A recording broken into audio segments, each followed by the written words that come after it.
हमने शुरू से अपोजिशन से ये बात की कि अगर आप मस्बत अंदाज से कंट्रीब्यूट करेंगे तो हम इंशाअल्लाह ताला आपकी तजवीज़ को और आपकी आरा को इनकॉर्पोरेट करेंगे हमारी गवर्नमेंट की जो पॉलिसीज़ होती हैं, और बेहतर तरीके से इस मुल्क के मामलात को हल करेंगे और मुल्क की खिदमत करेंगे। लेकिन उनका रवैया, उनकी कंट्रीब्यूशन तो आपके सामने है। पार्लियामेंट में सिवाय गालियाँ, कागज़ उड़ाने और उनका कोई काम इस वक्त जो है वो आपको ऐवान में नज़र नहीं आता। अब ये भी जो बात है अपनी अदलिया की बराह रास्त आपके सवाल का जवाब ये है कि इसमें से बहुत सारे इल्ज़ामात ऐसे हैं कि जो कि बेजा हैं, जो सिर्फ अपोजिशन बराए अपोजिशन है।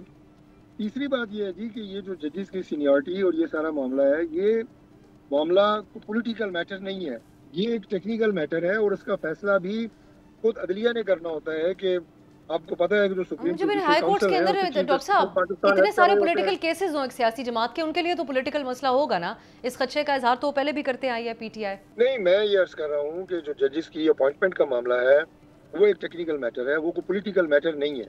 इसलिए उसमें ये कहना जनाब कि इस अपॉइंटमेंट के पीछे क्या है, कैसे है, ये सारी सियासी बयानबाजी है। मैं आपको ये अर्ज कर रहा हूँ।